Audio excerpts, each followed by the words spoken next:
was a brave warrior, which is why Pon needed the Astra relic to restore order, and in memory of his brother.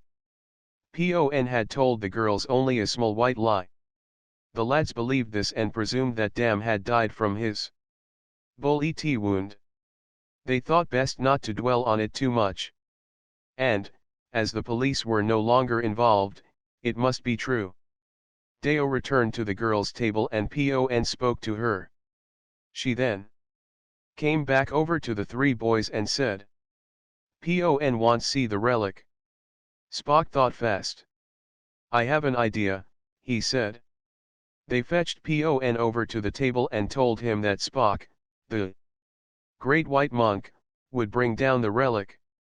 However, Pon replied that he would rather receive it in the room, for a private ceremony, and he would go to the toilet and change into his monk's robes. 167. "Quick, Spock," said Stu. They went in the lift to the third floor and Stu took out the box from his bedside drawer and sprung open the lid. Spock came from the lift with a plastic cup filled with some sand, taken from the ashtray outside the elevator.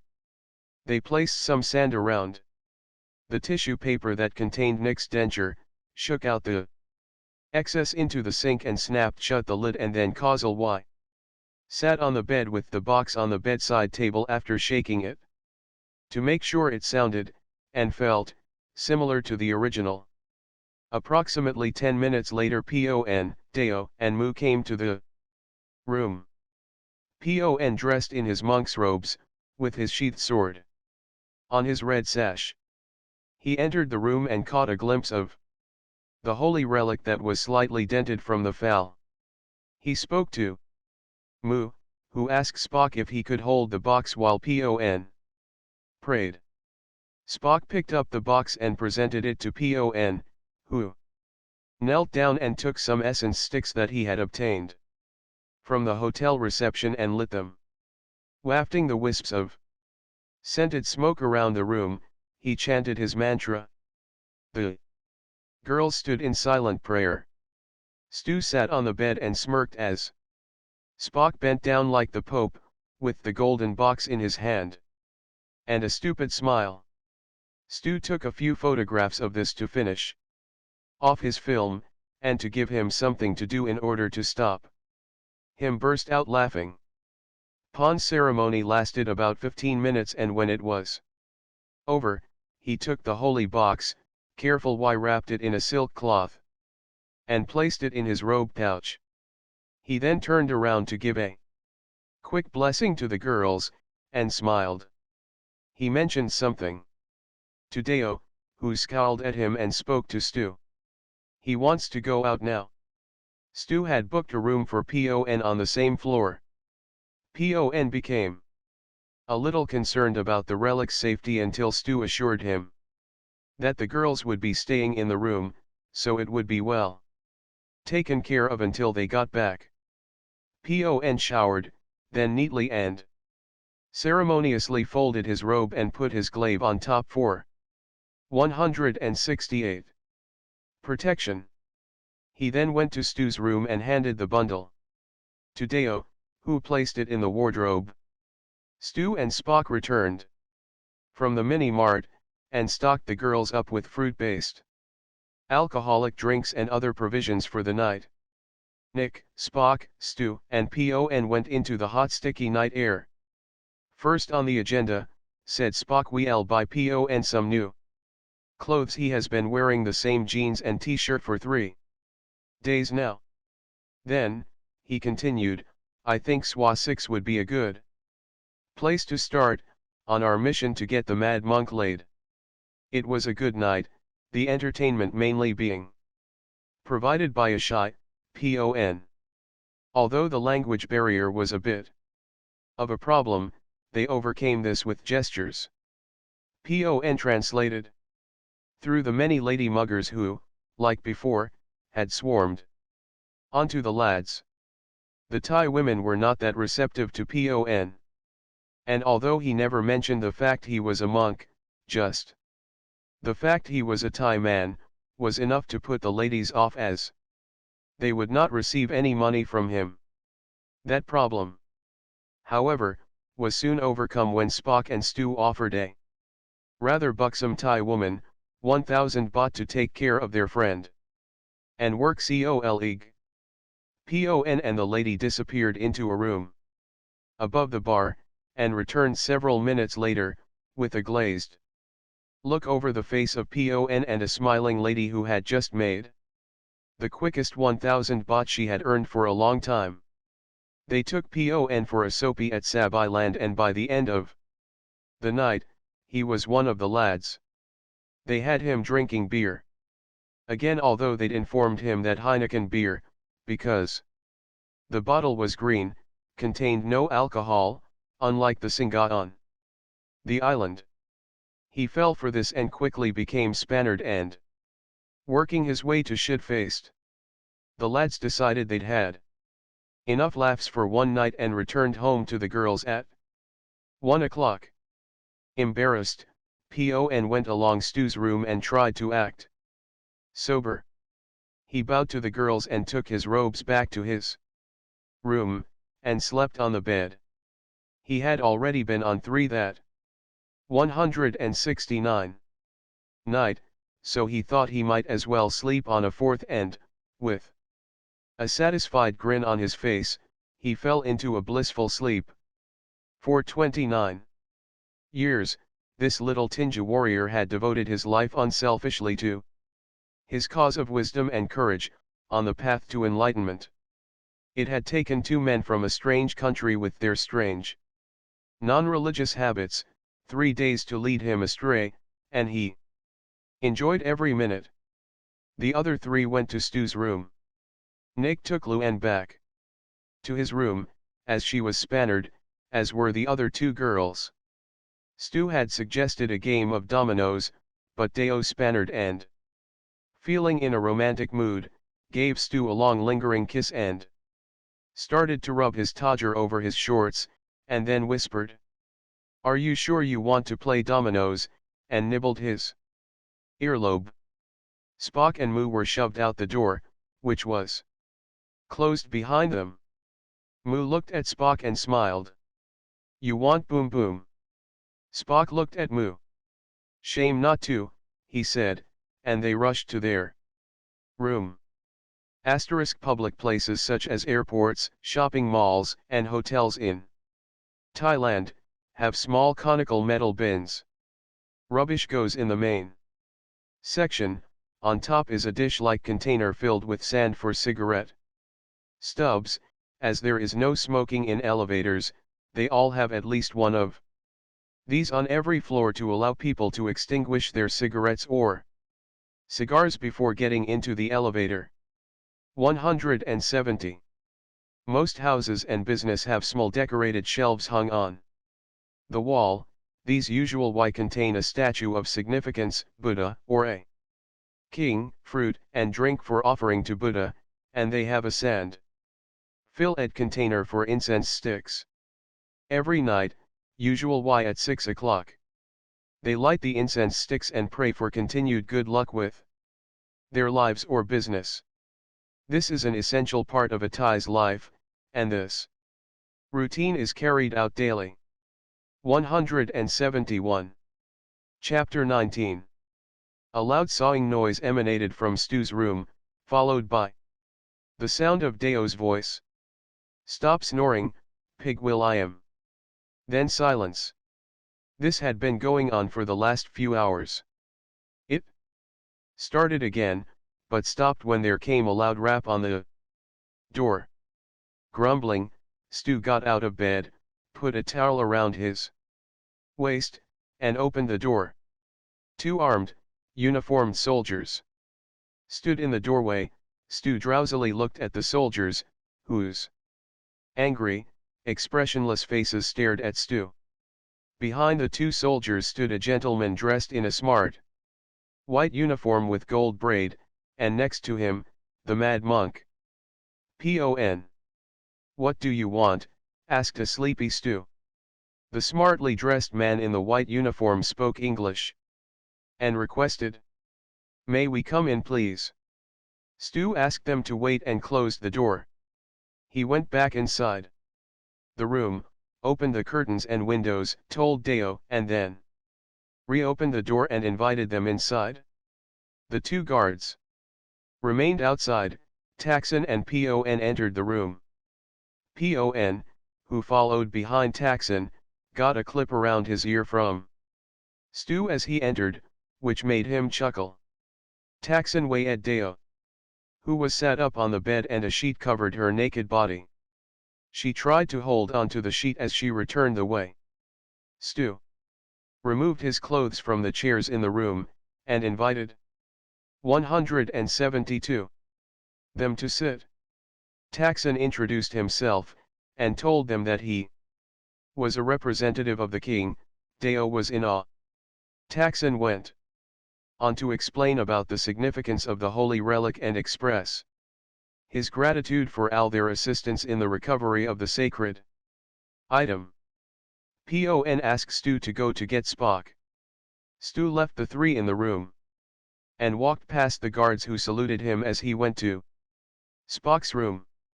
He rapped on Spock's door and a sleepy-eyed Moo opened it.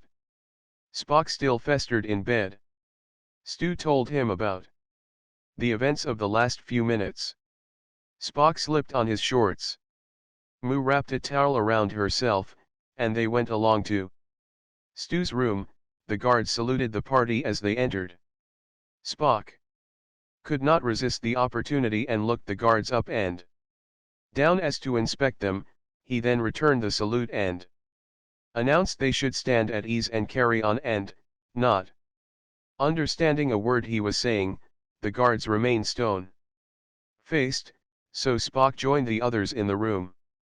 Taxon and Pon wayed the new arrivals and Moo graceful Y returned the greeting, while Spock made a clumsy attempt at this simple maneuver. Taxon thanked them again for their assistance and gave them both his business card, just in case they needed to contact him. He informed them that the relic would be taken to the Imperial Palace, and they could visit as his special guests. He said that he and Pon would now be going to Bangkok, and thanked them both again. He rose from his chair and wayed the girls first, and then the lads, who again clumsily returned the gesture. Pon said something to Taxon, who wayed the monk and left the room. He heard a small slapping sound, as Spock gave Pon a clip around the ear. However, Taxon never looked back, exited the room, and closed the door. Pon faced the four and, through Deo and Moo translating, thanked them for everything. He now considered Spock and Stu as his brothers, and the girls, his sisters, a great honor for the 173. Pon then reached into his cloth bag and brought out a small gold ornaments which he handed to Deo. "For you, my sister," he announced. Deo took the ornament and wayed Pon. He then brought out the blue ornament and gave it to Moo, who did the same. He removed his two remaining red stone ornaments and gave one to Stu, and one to Spock. Stu smiled at Pon and shook his hand. He had a lump in his throat and could feel tears well up in his eyes as he had grown fond of this funny little monk. Spock grabbed Pon and picked him up, squeezed him gently and replaced him on the floor. Pon smiled and went into his bag again, and this time brought out the wad of dollars that he had shared with the small girl in Cambodia. He gave the wad to a startled Spock. He'd had money all this time, the tight-fisted little sod kept that quiet, said a smiling Spock. They all smiled at Pon, who bowed and walked over to the door. He turned and spoke in slow pidgin English. "Goodbye, my friends." He then held up two clenched fists and extended the middle fingers on both and pointed them at Stu and Spock. He smiled and walked out of the door, leaving The four stunned by this cheeky little monk. Deo broke the silence by clipping both Stu and Spock around their ears, saying, "Your fault, you teach monk no good." They all stared at their gifts. Deo knew hers was gold and couldn't wait to show Luan and brag about it. Mu looked at her intricately carved ruby, although unaware of its value. The lads stared at theirs, noting the skill-ed workmanship of the carving. They both felt sad by the little monk's departure, but something made them feel they would see him again. "Oh well," said Stu, "I will give this to my mum, tell her it's a real ruby and worth a fortune." 174. "You will as well," said Spock, knowing his friend, and how he always told his mum small porky pies, lies, about gifts. Although unbeknownst to Stu, in this instance, he was correct.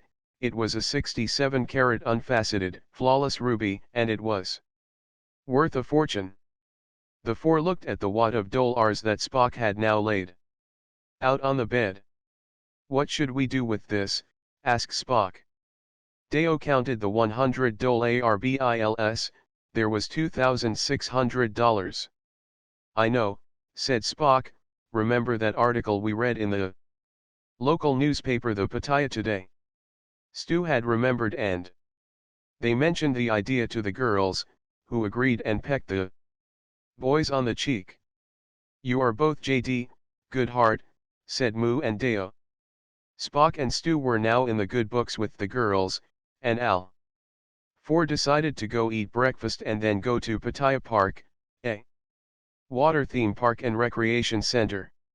Nick then came and banged on the door.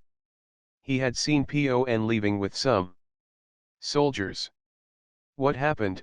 said an agitated Nick. Stu spoke. "The king wanted his best assassin back, as he had to go on another secret assignment." "Bullshit," said Nick. "Have you still got my teeth?" "Not exactly," said Spock, "but don't worry, they are safe." The two lads laughed and the two girls looked at each other with a worried expression on their faces and quickly changed the subject. "Is Luan awake?" asked Mu. "We want to show her something." 175. Chapter 20. There was a tranquil feeling of majesty and reverence within the temple of the Emerald Buddha at the Imperial Palace. A bamboo scaffold had been erected around the golden-colored Buddha, which smiled down on the three figures knelt below. After an hour of chanting and prayer, Pon left the other two, and, with a small glass case in his hand, ascended the scaffold until he reached the head of the 50 statue. The monk slowly and reverently slotted the 4 rods on the base of the glass case into 4 newly drilled holes on the head, and slid the glass box into place. The monk then stood back and looked at his task. He stared at the contents of the glass case and bowed to the small jewel-encrusted box inside. He glanced at the large green emerald that was next to the holy relic. The two treasures would remain together until the end of time. Pon looked down at the two that remained below and he felt honored to be the one who would sight this, the most holy of relics, into its final resting place. The two figures looked up at Pon and the holy relic. A beam of sunlight shone through a small skylight in the temple and hit the new addition. The gemstones and gold box gave off a radiant glow. It threw light from all the colors of the spectrum around the top of the statue's head, which appeared as a halo and left Al in the room to imagine that Buddha himself was present at this holy ceremony. Pon climbed down from the scaffold and joined Taxon and the great Thai king. They all stared at the wondrous light show. 176. Going on above their heads. They all felt in awe of the spectacle, and continued in silent prayer for another hour. They left the temple and Taksin escorted Pon to the monks' quarters, and then he would join Taksin and the king in the stateroom and brought up to date with the happenings within Salaburi, and more importantly the Tinju. Pon washed and ate with the palace monks, and when he'd finished, he made his way across the vast grounds of the royal palace and shown into the stateroom by two guards. He entered the stateroom, and met with Taksin, the king, and Crown Prince Mahavijiralongkorn. He bowed at the party, and the king invited him to take a seat in a large armchair. On a table were laid out plans, pictures, and 3D images on computer screens. The king inquired about his journey to recover the holy treasure, and Pon gave his account in full to the king, whose face sometimes portrayed a look of shock and horror, even though he knew that to a Tinju, it was all part of his training, although Pon never mentioned the events of the previous night, although he smiled when he thought back to them. The king and Taksin informed Pon of the work now being carried out in Salaburi. The original plan to transport fruit and medicines to markets had been greatly enhanced by the discovery of large mineral deposits found in the nearby area. Salaburi would be the most significant mining area in Thailand for minerals. Prospects for the future of Salaburi were excellent, and the village would be wealthy and develop into a small modern town, with hospitals, schools, and gemstone laboratories. Thailand would once again have its own ruby and sapphire mines, which would be the envy of the world. The town would still be self-sufficient with all this wealth. The king felt that only few outsiders would go into the village, and there would be only minimal disruption to the surrounding jungle, as 177. They intended to use a new mining technique that the king had been interested in developing. Taksin then told Pon about the plans for the new Tinju and informed him that all the elders had agreed. He also told him that all of the surviving young monks had returned to the Tinju to carry on with their calling. New monks and instructors had already arrived, and they were just waiting for their head instructor and new prime master. Pon. The king proposed that Pon should continue as a Tinju, but as the prime master. He also wanted him to be the royal bodyguard to his son the crown prince. That would mean he would travel around the world with the prince as an envoy and representative of Thailand and its monarchy. Pon would also be given a residence at the palace, befitting his new rank if he chose to accept. This invitation, continued the king, would also extend to your family. Pon looked confused by the king's last comment, but let it pass, as he had some plans of his own. He hoped that the king could offer him guidance and wisdom on his decision. Pon thanked the king for his gracious proposal and told them about his ideas. The three listened to Pon as he relayed his thoughts, ideas, and the reasons behind them. The room went silent, as the king thought about the information, and he thanked the monk for his honesty, and would grant his wish, but first he wanted Pon to return to the village and discuss the matter with Vichy and the other elders before making his final decision. Pon rose, bowed at the party, left the room and returned to the monks' quarters. The king, the crown prince, and Taksin chatted amongst themselves. Taksin got on his scan portable phone and rang Kun Penmark, the chief surveyor in the village, and gave him a message for Vichy, and inform 178 him that their warrior would return to the village first thing the next morning. A white Bell Jet Ranger helicopter waited on the palace helicopter pad the next morning, with its rotors idling as it waited for its passenger, who stood well away from the rotors. and ignoring the constant waving of the pilot for him to board. Pon was afraid to get on the helicopter and had to be gently pushed by the aircrew and seated in one of the 4 passenger seats. An airman strapped Pon into his seat. With constant reassurance, the monk started to relax until the pilot opened the throttle and the gentle idle turned into a large roar. The airman closed the door and all that was heard was a gentle hum and the yells of their passenger. Once airborne, Pon relaxed a little. The airman sat next to him and engaged in conversations about the village, his home, and the airman's family. The helicopter flew around Pongnam Ram and the previous meeting point. Pon had relaxed a little, as they were not as high as the aeroplane and he could clearly see the land. The pilot banked the aircraft and the airman pointed out to Pon the large build-up of heavy machinery, bulldozers, road roll ERS, and cranes. The helicopter leveled off and the airman explained they would take the route that the road would take to their village. 10 minutes later, they flew over the village. The pilot did a circuit of the village and Pon noticed the amount of activity going on below. They flew over the what and came to a hover. A large crowd had gathered at the meeting area and the pilot hovered and lowered the CO elective. The helicopter slowly descended with only a slight bump as it touched town. The pilot disengaged the engines and the rotors turned to a slow idle swing, and then stopped. The airman slipped off Pon's safety belt for him and opened the door. Pon stepped off the Jet Ranger's low fuselage to the sound of a massive cheer from the gathered crowd.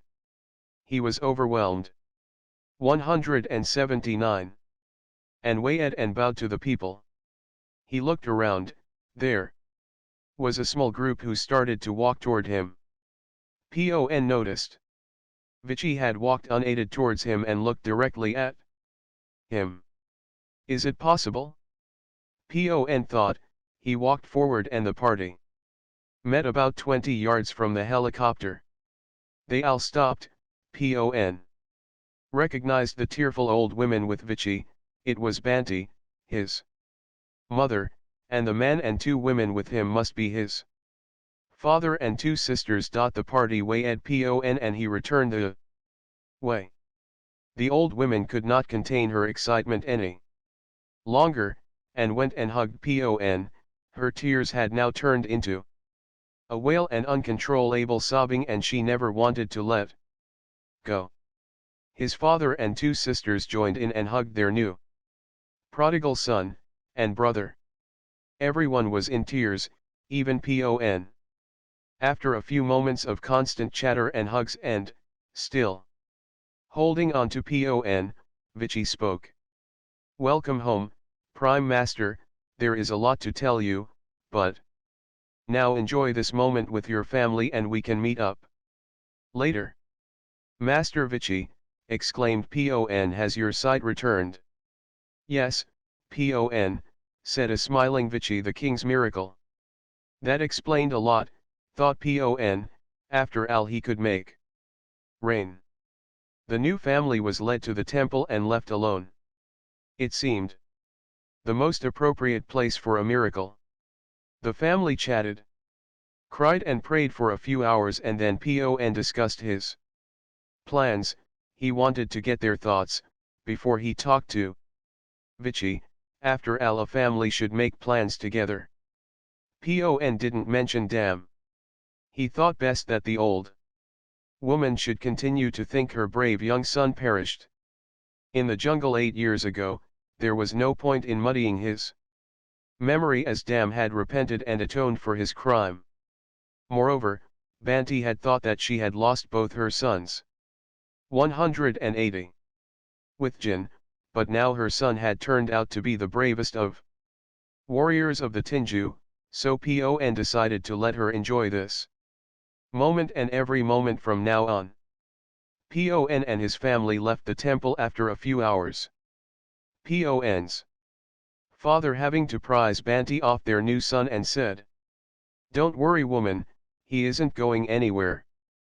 Pon walked into the monk's quarters and into Vichy's room. The old master was with Senet and beckoned Pon to join them. Pon sat on the floor along with them and they prayed together, and thanked Buddha for his protection and wisdom. Vichy outlined the plans for the village to Pon and then led him through to the arena where the new instructors put the new monks through their paces. They saw Pon, stopped what they were doing, faced him, and gave him a long respectful way. They remained bowed until Pon returned the gesture and asked them to raise their heads. One of the young monks said, "Welcome back, master." The rest of the students echoed the sentiment. Pon thanked them and told them he would be honored to be their teacher, and looked forward to instructing them on the way of the new Tinju, and they should look forward to the day when they achieved the honor of wearing the red sash and title warrior. Pon was perplexed about his decision and he turned to Vichy. "Master," he said, "I have something to discuss with you." "All in good time, Prime Master," said Vichy. "Let's look around the village and see what was happening." Vichy, Pon, and Senet left the arena and the monks went back to their training. Vichy had a suspicion about what Pon wanted to discuss, but nevertheless wanted to show Pon everything and try out his new role as Prime Master first. They walked around the village and Vichy introduced him to all the new arrivals, telling him what 181 they did. "This is Kunkitwat, he is in charge of the electric supply." He then pointed at a newly erected wooden hut and lights. "Look, we have a generator, and power. We now have electric lights in some of our houses. Your family has it already. Have you ever seen a television?" The old master rambled on excitedly for the rest of the day and most of the evening. He introduced Pon to Ratrui. "This is the lady who found out that our ornaments are valuable precious stones." Vichy had been trying to convince Pon, and himself, that this was a great move forward, and convince Pon to stay, as he felt he already knew what Pon wanted and avoided the subject. Eventual why, when there were no more people to meet, Pon turned to Vichy as they sat along with Senet, inside the wad. "Master," said Pon, "I think now is time for our discussion. I would like your wisdom on a decision that I feel I must make." A reluctant Vichy looked at Senet, who rose and suggested he should leave. "No, Master Senet, please don't leave, I would like your thoughts on this also," said Pon. Senet returned to a sitting position on the floor. Pon stared at the statue of Buddha and recalled the fateful day when all he could see of his god and his brother monks was surrounded by deadly smoke. He slowly inhaled, looking for spiritual guidance. "What is it, Prime Master?" inquired Vichy, and he put his hand on Pon's shoulder and asked, "What troubles you?" 182. Chapter 21.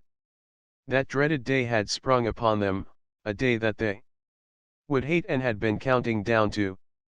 It was the day they had to go back to the place that only a few short weeks ago they fondly called home, but now referred to as the freezing cold, depressing shithole, England. Spock and Stu thought the time had gone far too quickly. A sentiment not shared by their new friend, Nick, who thought it couldn't have come soon enough as he was running out of pain free extremities and money, in his constant forking out for hospital bills.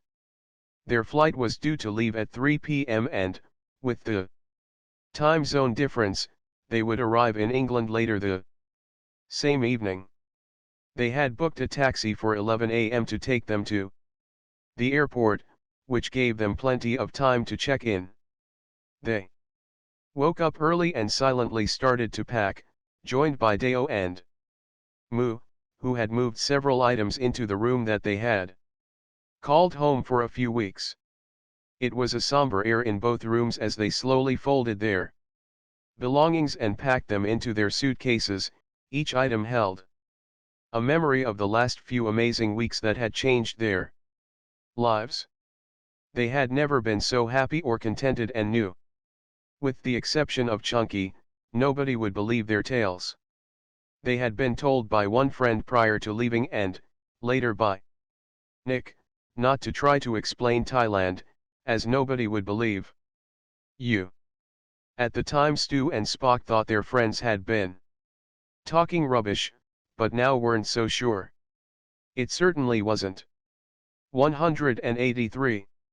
Normal to go out in England and have a great time, be surrounded by beautiful Oriental women who took the greatest of care, eat delicious food any time day or night, get drunk 24 hours a day and stay cheaply in a 4-star hotel. They had been used to going out, getting spannered, buying loud obnoxious drunken slappers drinks in loud obnoxious places, and then going back to their cold flats with a bag of cold food, alone and get no change from a £100, 20 pounds of which would be spent on taxis. Before they had come to Thailand, this was all that they knew and accepted this existence as normal. It was all they knew. In Pattaya they'd spent less than £50 a day and getting so much more. Mate, said Stu, as he made his way into Spock's room, I think we will get Chunky a packet of digestive biscuits and she can listen to our tales. She is a good listener and it will only cost us a packet of biscuits. To which Spock replied, I had forgotten about that stupid dog, all she will get is my foot up her arse. There was a love-hate relationship between Spock and Chunky. But deep down the big gentle giant had a soft spot for the old dog. Many times she would trot upstairs to Stu's flat with a mouthful of chocolate, followed closely by Spock, who accused her of pinching it off his table. Likely story, Stu used to say, you never leave chocolate uneaten long enough to reach your table. Spock had also been witnessed holding a drunken man by the throat and shaking him for kicking Chunky, who had been sitting outside the salon minding her own business. Yes, this gentle giant had a soft spot, although he would never admit it. They all went for breakfast at their new favorite spot, the Yorkshire Rose, a small restaurant, which did a full English breakfast, better than any they'd ever tasted in Cleethorpes. 184. Nick had booked later that day to have some temporary plastic crowns put on, and when he got home to England, he would try the NHS and change for ceramic. He ate soup.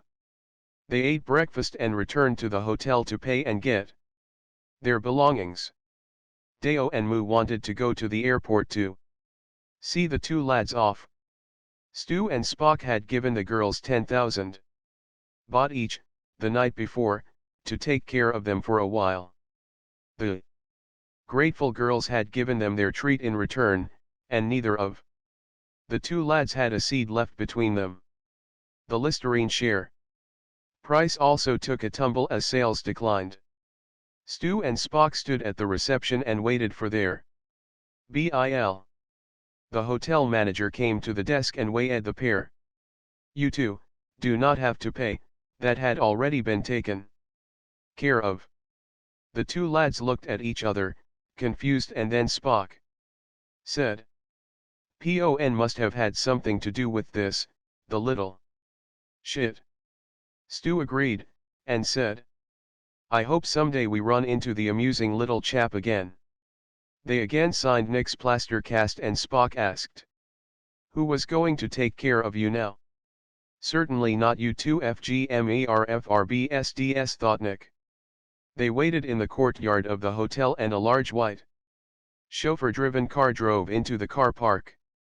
The chauffeur exited the car and spoke to the waiting group, and in broken English asked, "Mr. Stuart Wilson and Mr. Peter Harris?" "That's us," said Spock and Stu, "but we ordered a taxi." The driver spoke to the two girls and they translated with a quake in their voices. "Courtesy of the King." 185. Stu and Spock put their bags in the boot and asked the driver if they could bring along Deo and Moo and then return them to Pattaya. He bowed and said, "Of course." Nick watched the lads as they got in the car. Deo and Moo had been talking to a now envious Luan. Spock and Stu shook Nick's good hand and got in the car, telling him to take care. The car drove out of the courtyard. Stu asked the chauffeur to make a quick stop off en route, to which the driver happily agreed. The four sat in the back of the plush vehicle. They felt like royalty and laughed and joked with the girls and royally waved behind the darkened windows, and at the people walking down the road. "Peasants," joked Stu. Nick and Luan went to the edge of the courtyard to wave them off. The car had only gone a short distance and Luan went back inside. Nick stood and watched, as the car slowly made its way along the road. Nick wanted to make sure these two, who he was sure had jinxed him, were gone. He leaned out into the road. One last wave, he thought, and through grated teeth smiled, and thought, "Thank God, they've finally gone." A passing bus then hit him. The side of the bus hit Nick hard on his right shoulder and spun him around like an atomic slinky into the courtyard. He lands on his right shoulder, which thudded and he felt his bones snap on the hard stone floor. Deo looked out of the car's rear window and saw Nick being hit. The bus didn't stop, they never do, and it just sped up and drove away. "A bus hit Nick," she said. The others looked back and saw nothing. "Stupid women, speak English, what do you mean?" said Stu, and then followed a short sharp slap from Deo around his head. 186. The car drove out of Pattaya towards Bangkok. After 10 minutes they pulled into a place in Banglamung town. A sign above the drive read Bayanjinjay. The car pulled up to some small buildings, which resembled a tatty resort. Al 4 got out and went into an office. A large German priest was sat behind a desk, along with a Thai Christian nun in deep discussion. They went silent as the four walked in and Stu placed an envelope in front of the priest.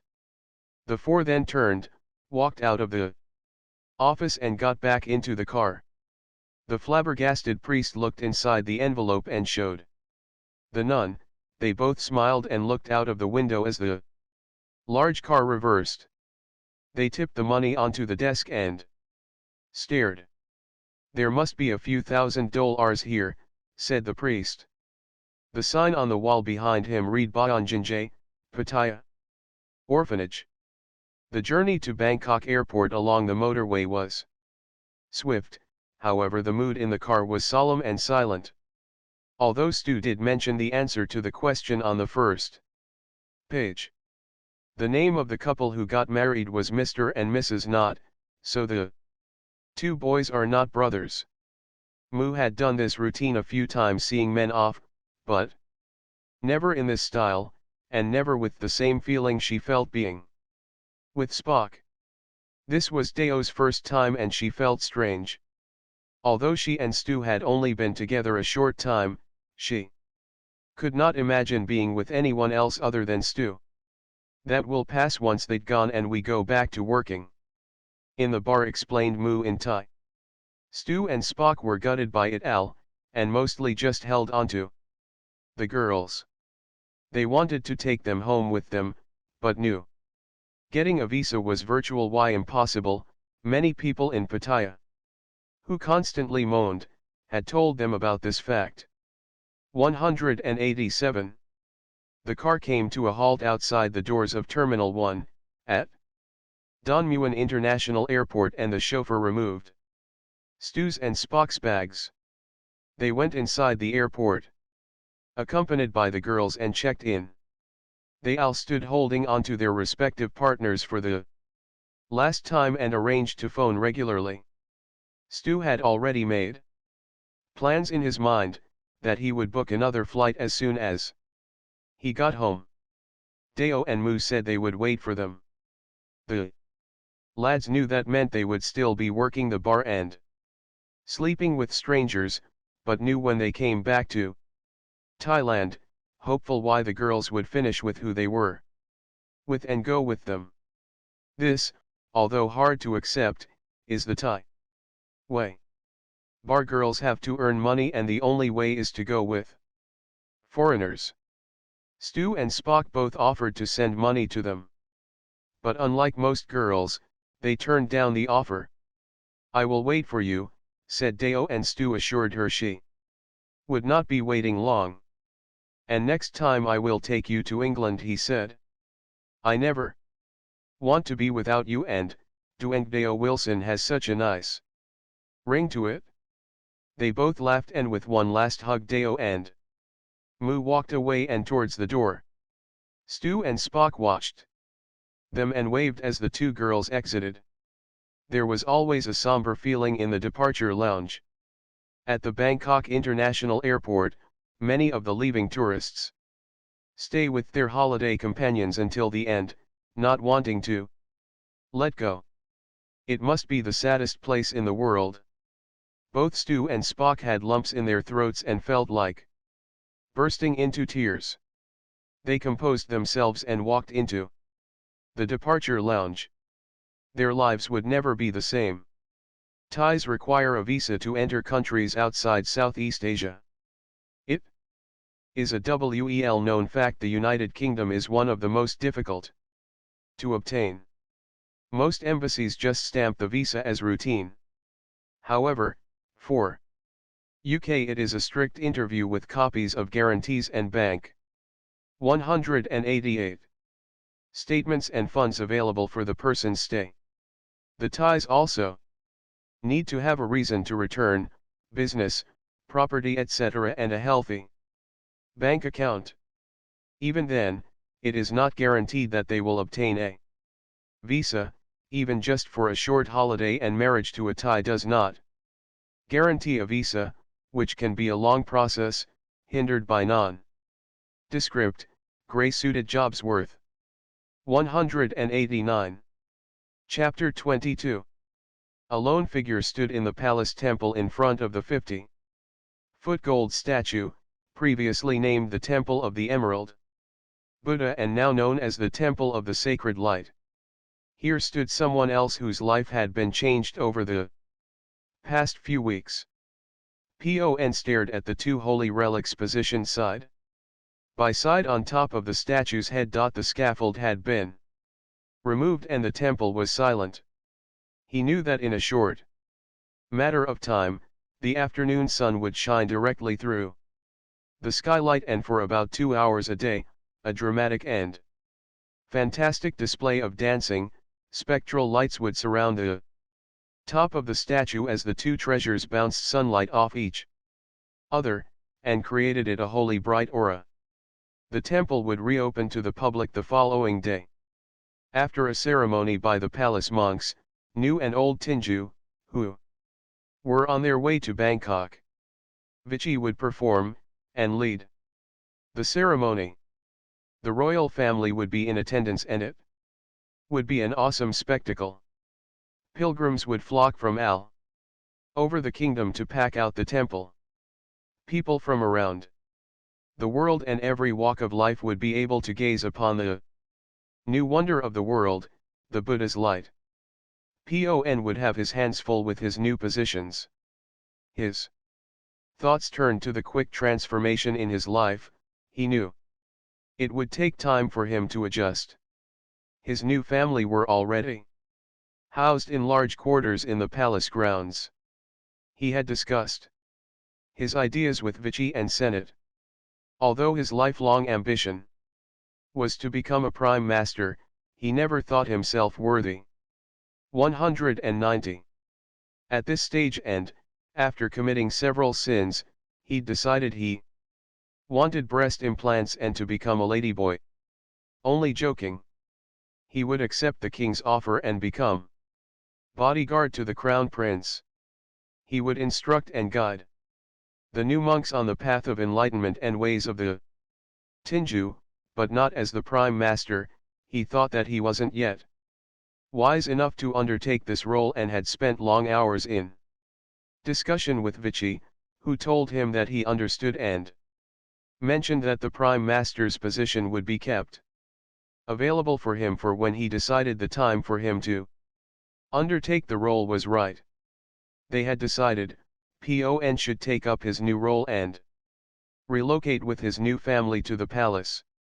His mother and father would be given paid duties around the palace, and his two sisters would attend education classes and university. The family were thrilled. It was a dream for them. They had never left Salaburi before, let alone traveled in a helicopter. Pon would travel to Salaburi when his palace commitments allowed, where he would train the new Tinju, and he would choose a worthy assistant, but he would do this as a warrior monk. His palace duties and his new role and title, defender of the monarch, meant he would accompany the crown prince around the globe on state visits and be an ambassador for the Thai people, as well as the prince's bodyguard. Pon thought back to when he had recently told Vichy of the more private part of his journey and his decision not to take up the position of prime master. He expected Vichy to be angry with him for breaking his vow of celibacy, but all Vichy said was, "What was it like? And, tell me more about foreigners." Which brought a look of shock from Senate. Maybe his old friend and master had accepted this new order and life changed too readily, he thought. 191. Things would take time to adjust. Pon would take time, his life, as the lives of his fellow surviving brothers had changed in such a short space of time, and he hoped that he would be found worthy of the trust and duty now bestowed upon him. He stared up at the ever-smiling face of the statue. He felt a little uncomfortable wearing his new uniform. Gone was his monk's robes, replaced by a smart white uniform, his new attire whilst at his palace duty. A smart white tunic and trousers, his epaulets that displayed the royal heraldic crest and shiny golden buttons, again with the crest on them. His red sash had been embroidered with a golden border, sewn with traditional Thai emblems, which bordered both sides of the sash. And at the base was clipped his sword. Pon thought about his new family and the love they had shown him that would be unwavering. He also thought about his new friends Spock, Stu, Deo, and Mu and hoped that it was not the end of a friendship that had taught him the most valuable lesson of all. The most effective weapon that he had in his arsenal was laughter. The sun had now hit the skylight. The light show undertook its spectral dance as the sun's rays bounced around and created the Buddha's halo. Pon stared as the lights gained in brilliance until the halo had completely surrounded the statue's head. He could imagine how the spectacle would amaze the throbbing masses who would witness it, and feel the same tingle of excitement that he did, being touched by the light of God. He spoke out aloud. "Thank you, my Buddha, for allowing me the privilege to serve you." He looked up, shielding his eyes and, for just a second, thought that the light had made a small vortex, a swirling opening directly to the holy relic, and he could clearly see the golden box containing the holy relics. 192. The expensive ceramic false teeth of Nicholas Godfrey. From Brighton. Pon turned around, walked towards the door of the temple, and outside into the hot sticky Bangkok air. His duty was concluded. 193. Epilogue. Spring had at last arrived and released its icy grip from the fingers of a long, cold, English winter. On a mild spring morning, the birds sang in the trees. The lambs jumped and frolicked in the fields. Fish splashed around in the babbling brooks, and a euphoric feeling abounded in sunny old Blighty, and it felt a good day to be alive. Everything was happy. People were happy. Animals were happy. The plants and trees were happy, and Nick was happy as he sat in the departure lounge of Gatwick Airport. He smirked as he thought, Biman Airways, Bangladesh Airlines. Never in a million years, and Gatwick Airport, no chance, it's too far for them. He took a long gulp from his pint of lager, while he recalled the events from his previous encounter, and remembered the pain from his arm, mouth, head, backside, and final why his broken clavicle. He ran his tongue over his new crown teeth. Last holiday cost me a fortune, and most of it I spent in bloody hospital, he thought. Not again, no. Sir. He planned to fly to Bangkok on an inexpensive return flight with Biman Airways. He would then go to Pattaya and, if they were not there, he would stay. However, if they were in Pattaya, he would head to the now redeveloped Phuket. He had left instructions with his sister, that if they called, she was to tell them that he had gone to London to work. Nick felt pleased with himself and moved his stool closer to the small table, and took another gulp of his lager. Nick passed away the time, people watching as he waited for his flight to be announced. He watched the world go by as he enjoyed his refreshing pint. He took another swig from his quarter-full pint. 194. He held his glass to his lips and suddenly felt an icy chill course through his body. He looked over the rim of his glass and saw two figures approach him. Fear gripped him like cold steel. He stood bolt upright, and hit his knees on the bottom of the small, but heavy, table, and instinctively fell forward and hit his head and mouth with full force on the edge of the table. Stunned, he fell to the floor and rolled onto his back. His mouth and nose throbbed and he could taste his own blood. He spat out a lump of blood, mucus, and his new crowns. He groggily looked up in pain, surprised at the ceiling of the departure lounge. Two heads popped into view and looked down on him. "Mate, that looks painful," said Spock. "Just lay there and we will go to get you some help," joined in Stu. "Just for the time being. The end. Please enjoy Chalice I Am Storm 2. 195. Novels by Robert A. Webster. Siam Storm.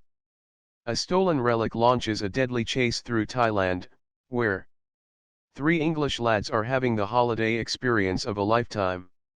Enjoy their first adventure as they become embroiled in the recovery and the subsequent voyage of discovery whilst undergoing the many stages of intoxication from juice to wankered as they hunt for a good place at the bar. A must read for anybody traveling to the land of smiles. Chalice. The discovery of a mysterious corpse leaves law enforcement agencies baffled. This adventure sees the lads join forces with their new friend and ally, whilst they once again attempt to recover a holy relic, this time stolen for a completely new and sinister reason. The chase takes them into Cambodia, as they thwart plans, which could affect the planet and change them into fruit-based drinkers. 196. By Matt.